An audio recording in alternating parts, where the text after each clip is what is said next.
সবাই কেমন আছেন? আমার রান্নাঘরে সবাইকে স্বাগতম। আজকে আমি আপনাদের জন্য নিয়ে এসেছি মসুর ডাল ভুনা করতে হয় কিভাবে। তো আমি 1 কাপ মসুর ডাল নিয়েছি। এখন মসুর ডাল ভুনা করতে গেলে অনেক সময় এটা ভেঙে যায়, আস্তে আস্তে থাকে না। তো সহজ উপায়ে আমি দেখিয়ে দিচ্ছি কিভাবে ভুনা করার ডালটা না ভেঙে আস্তে আস্তে সুন্দরভাবে থাকে।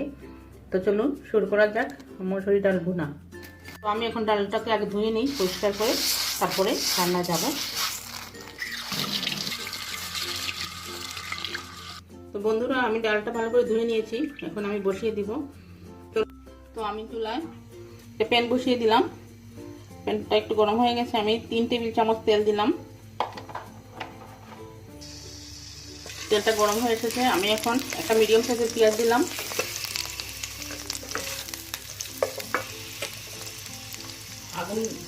চুলার আগুনটা মিডিয়াম হাইতে আছে।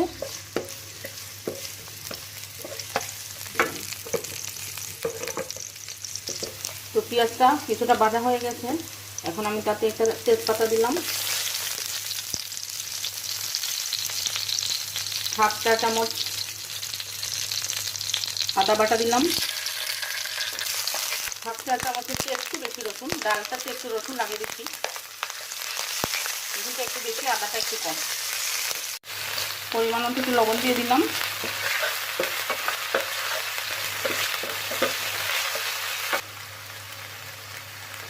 হাফ চা চামচ হলুদের গুঁড়ো,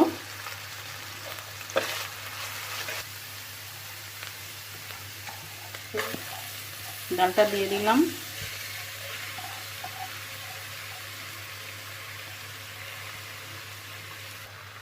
ডালটাকে একটু ভেজে নেই।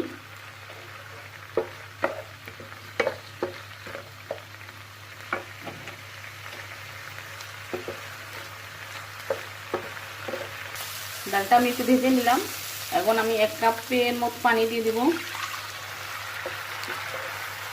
2-3টি কাঁচামরিচ দিলাম, দিয়ে একটু ঢেকে দেব। ঠিক 5 মিনিটের জন্য ঢেকে দিলাম। আগুনটা মিডিয়াম আঁচ থেকে আরো একটু কমিয়ে দিলাম। 5 মিনিট পরে বন্ধুরা আমি আবার ফিরে এলাম। ডালটাকে আর একটু নেড়ে চেড়ে দিচ্ছি। তার মধ্যে আমি একটা জলপাই দিলাম। জলপাইটা একদম অপশনাল, আপনার ইচ্ছে হলে দিবেন, না হলে দিবেন না। একটু জিরার গুঁড়ো দিয়ে দিব,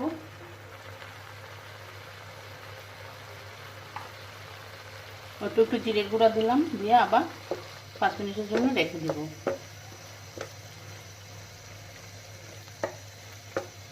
এটা চাইলে আপনি টমেটো দিতে পারেন জলপাই পরিবর্তে। তো আমি জলপাইটা দিলাম, আমার টকটা একটু পছন্দ।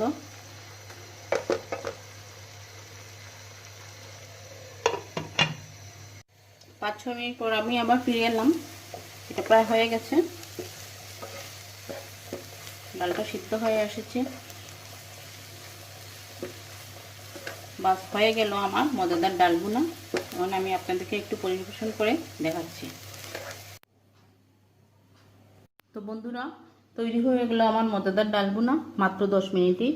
আপনি চাইলে এটার উপরে ধনেপাতা দিতে পারেন, তো আমি ধনেপাতাটা ইউজ করি নাই। তো আমার রান্নাটি যদি আপনাদের ভালো লেগে থাকে তাহলে আমার রান্নাটিতে একটি লাইক, কমেন্ট এবং আমার চ্যানেলটি সাবস্ক্রাইব করুন। আল্লাহ হাফেজ।